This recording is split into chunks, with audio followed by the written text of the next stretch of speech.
Hey hello guys, welcome back to the channel our study Adda. Guys, आज हम start करने वाले हैं छाया मत छूना चैप्टर की शॉर्ट समरी या शॉर्ट एक्सप्लेनेशन कह सकते हैं आप। तो गाइस, इस पोएम के पोएट हैं गिरजा कुमार माथुर जी।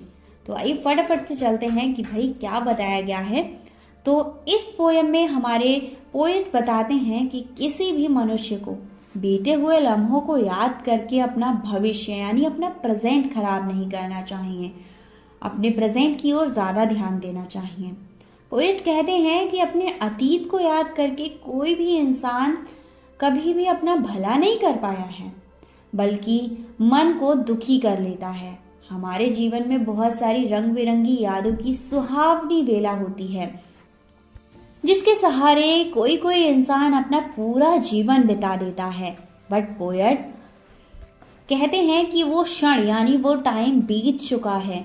भले ही उनकी खुशबू चारों ओर फैली हुई है, बट अब वो चांदनी रात बीत चुकी है। वो अच्छा टाइम गुजर चुका है। चाहे वो अच्छा टाइम हो, चाहे वो बुरा टाइम हो, वो बीत चुका है।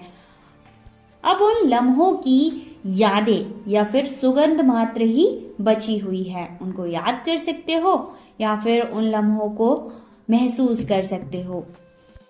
प्रिय के साथ बिताए वह सुंदर पल अब केवल यादों में ही रह गए हैं। पोएट कहते हैं कि अब उन्हें याद करने से हमें सिर्फ दुख ही मिलेगा। वो पल वापस लौटकर कभी नहीं आएंगे। उसके बाद हमारे पोएट बताते हैं मनुष्य सारी जिंदगी यश, धन, दौलत, मान, ऐश्वर्य के पीछे भागता रहता है और भागते भागते पूरी लाइफ बिता देता है, जो केवल एक भ्रम है। क्या है? केवल एक भ्रम है। हमारे पोएट बता रहे हैं कि ये उसी प्रकार है जैसे रेगिस्तान में पशु पानी की तलाश में भटकता रहता है, बट दूर कहीं सूर्य की किरण द्वारा उत्पन्न हुए जल से ये आभास उठता है। अब सिंपल लाइन में बताती हूँ कि रेगिस्तान में ऊंट पानी की तलाश में भटकते रहते हैं, बट कोई सूर्य की किरण चमक रही होती है, वो उसके पीछे भागते हैं। बट जब वहां पर पहुंचते हैं तो उन्हें पता चलता है कि ये तो एक सूर्य की किरण थी।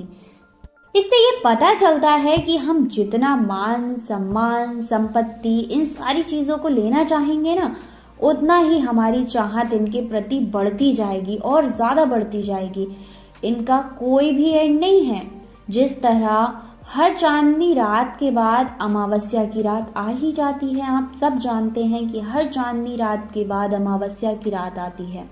उसी प्रकार सुख दुख का पहिया सदा चलता रहता है। कभी आपकी लाइफ में सुख होगा तो कभी आपकी लाइफ में दुख होगा।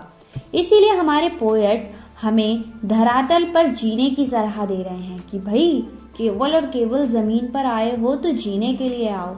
सच्चाई को स्वीकार करने में ही हमारी भलाई है, वरना अतीत के सुखों की याद में हम वर्तमान के दुखों को बढ़ा लेंगे, क्योंकि वर्तमान में जो चीजें खुशी दे रही हैं उनको हम दुख में चेंज कर देंगे। हमारे पोएट कहते हैं कि जो हम ह्यूमंस होते हैं, हम मनुष्य होते हैं, वो सदा ही दुविधा में फंसे रहते हैं कि ये करें या ना करें, ये करें या ना करें, ठीक है, जिसके कारण उन्हें कोई भी रास्ता समझ ही नहीं आता। वो हमेशा निराश हो जाते हैं।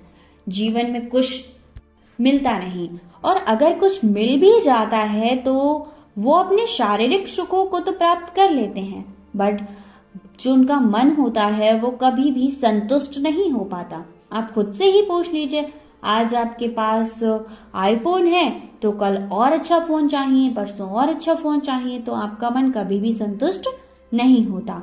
उसी प्रकार शरद पूर्णिमा की जो रात होती है, वो चांद ना निकले तो शरद पूर्णिमा का सारा सौंदर्य और महत्व समाप्त हो जाएगा। मतलब शरद पूर्णिमा की रात आती है, रात तो जैसे आई वैसे ही आई। अगर चांद उसमें अपनी इंपॉर्टेंस ना दिखाए, अगर वो ना निकले, तो वो रात एकदम फ्लॉप हो जाएगी। उसी तरह अगर हम ह्यूमंस को अपनी लाइफ में सुख संपदा नहीं मिले, यानी सुख संपत्ति और ये सारी चीजें ना मिले, तो इसका दुख उन्हें लाइफ टाइम रहता है। जैसे वसंत ऋतु में फूल ना खिलें तो ये निश्चित ही मतवाली और मतलब एक अजीब सी बात हो जाएगी ना कि वसंत ऋतु का महत्व ही खत्म हो जाएगा।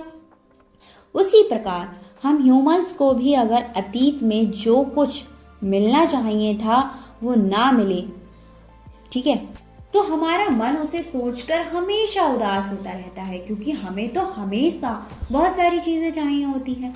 अगर वो ना मिले तो हम अपने अतीत को ही सोच सोच कर कोसते रहते हैं और दुखी होते रहते हैं।